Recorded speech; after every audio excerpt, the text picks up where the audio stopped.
Let me go to Mark. Mark, are you there? Hi, Mike. This is Mark Taylor-Canfield. Your audience, actually, Tom's audience is used to hearing from me because I'm a regular contributor. He asked me actually to call in a report about the Occupy National Gathering that's happening that happened over the weekend. Great.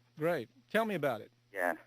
Well, I was reporting on it for Free Speech Radio News on the Pacifica Network and actually gave a teach-in about press freedom because I wanted to remind everybody that the United States is now considered 32nd in the world on the Reporters Without Borders World Press Index, which is something that none of us as journalists should be proud of. And well, explain that a little bit, Mark, because people just hearing that term may not understand it. Explain that.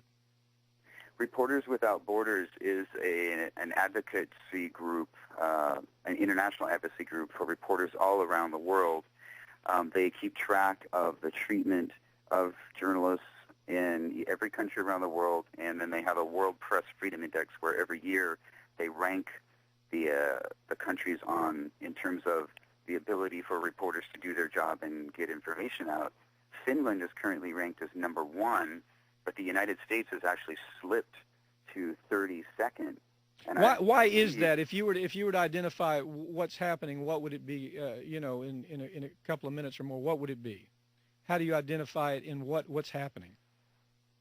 Well, I would say that there are two major factors. One of the factors that Reporters Without Borders cited for the drop last year was the arrest and harassment of journalists and live streamers at Occupy Wall Street demonstrations.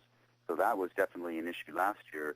Now, of course, this year we have the revelation about the government surveillance of Associated Press reporters. So add that to the fact that corporate media consolidation has been pushed by the Republicans on the Federal Communications Commission, and that it starts looking pretty ugly. Add to that Wisconsin, Mark, and reporters are being arrested in Wisconsin for simply trying to tell the truth. Very important story. We'll spend some more time talking about that, hopefully, maybe tomorrow. Listen, 866-987-8466. I'm Mike Papantonio in for Thom Hartmann. Give me a call or follow me on Twitter at Ring of Fire Radio. You're listening to Thom Hartmann.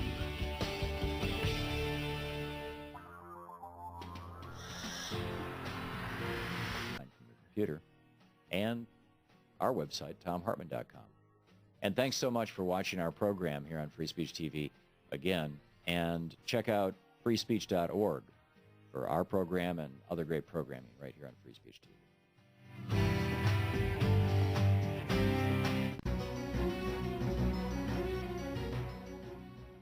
I'm Shane Farnan, in for Thom Hartmann on the news. You need to know this. Over the weekend, tens of thousands of people marched on Washington to celebrate the 50th anniversary of the Reverend Martin Luther King Jr.'s I Have a Dream speech. During the event called the Realize the Dream March and Rally, civil rights leaders ranging from Reverend Al Sharpton to Martin Luther King III spoke to the crowd about the continued fight for equality and focused heavily on voting rights. Representative John Lewis of Georgia, who was the youngest speaker at the original march in Washington 50 years ago, said, quote, "You cannot stand by. You cannot sit down. You have to stand up, speak out, and get in the way. Make some noise. The vote is precious. It's almost sacred. It's the most powerful nonviolent tool we have in a democratic society, and we've got to use it," end quote. This coming Wednesday, on August 28th, the anniversary of Reverend Martin Luther King Jr.'s original I Have a Dream speech, President Obama will give a speech from the very spot at the Lincoln Memorial where those powerful words were originally spoken. The event will be called the Let Freedom Ring Commemoration and Call to Action Ceremony. Just Obama's presence says something. According to the New York Times, the election of America's first black president is a testament to America's sometimes halting progress toward what Dr. King that day envisioned as an, quote, invigorating autumn of freedom and equality, end quote. We have come a long way towards real equality, but we still have a long fight ahead. In Screwed news, a huge, massive fire is burning near Yosemite National Park, and it is continuing to spread. Campgrounds are being evacuated, and firefighters are working hard to protect ancient, giant sequoia groves. This fire is now within 1 mile of the water reservoir that supplies water to 2.6 million people, plus in the San Francisco Bay Area. Johnny Miller, an information officer with the Unified Fire Command directed by CAL FIRE and the U.S. Forest Service,